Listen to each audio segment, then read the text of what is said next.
America और Iran के बीच युद्ध हुए 24 घंटे हो चुके हैं और इन 24 घंटे के बाद फाइनली डोनाल्ड ट्रंप ने सामने से बोल दिया है कि हम ईरान के ऊपर हमला करने वाले हैं। और उससे पहले उन्होंने एक वार्निंग दी है, ऐसा एक ट्वीट करके कि ईरान के जितने भी लीडर हैं वो अपने आप को या तो हमारे पास सरेंडर कर दे, अगर सरेंडर नहीं करते हैं 24 घंटे के अंदर तो हम हमला करने वाले हैं। और साथ में एक और चीज़ उन्होंने बोला है कि जो भी ईरान के नागरिक हैं वो सब या तो अपनी सत्ता पे हावी हो जाएं और फिर कब्जा कर लें, वरना अगर हम लोग हमला करना स्टार्ट करेंगे तो इन लीडरों के साथ साथ आपकी भी मौत होना कंफर्म है, क्योंकि उस समय हम लोग नहीं समझने वाले हैं। भाई ये सबको पता है कि ट्रम्प कितना क्रूर आदमी है, उसे घंटा के इससे फ़र्क नहीं पड़ता है। वो इमोशनली पहली बात तो बना ही नहीं है भाई, बंदा वो क्रूर है भाई। वो सच में उसने बोल दिया कि हमला करेगा तो भाई कर ही देगा हमला, क्योंकि उसका कोई दिमाग का कुछ अता पता है नहीं।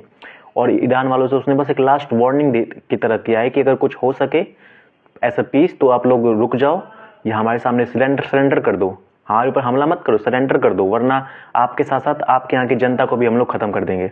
ईरान के लीडरों का तो मुझे नहीं पता, पर वहाँ की जनता के लिए मुझे सच में सिंपैथी पैदा हो रही है, क्योंकि वहाँ की जनता के हाथ में क्या ही है यार। वहाँ के लीडर, जो जिस देश में लीडर सही नहीं होते भाई वो देश बर्बाद होता है। इंडिया की ही बात ले लो, तो एक समय ऐसा आएगा ईरान का कि वो लीडरों की वजह से ना वहाँ की जनता भी भुगतेगी। और भाई मैं तो कहूँगी वहाँ लीडर भुगतते ही नहीं है भाई, लीडर तो भाग जाते हैं, कहीं विदेश में भाग जाएंगे, पर फंसती कौन है? वहाँ की मासूम जनता, और उनके ऊपर होंगे अत्याचार। और भाई एक युद्ध के बाद कितना बुरी हालत हो जाती है, कितनी बुरी हालत हो जाती है, ये हम लोग को बहुत अच्छे से पता है। और खासकर इंडिया वालों को तो भाई इतने अच्छे से पता है कि उनको कोई बता भी नहीं सकता, क्योंकि जैसे जैसे हमारे देश में लीडर चेंज होते हैं हमारे ऊपर बहुत सारी विपत्ति आती है। और अंग्रेज़ों ने तो हमारा क्या हाल किया वो तो पता ही है भाई। तो जब अमेरिका उनके ऊपर कब्जा करेगा ईरान के ऊपर, तो ईरान का क्या हाल होगा, वहाँ के लोगों का क्या हाल होगा, ये आप लोग अंदाज़ा लगा सकते हैं।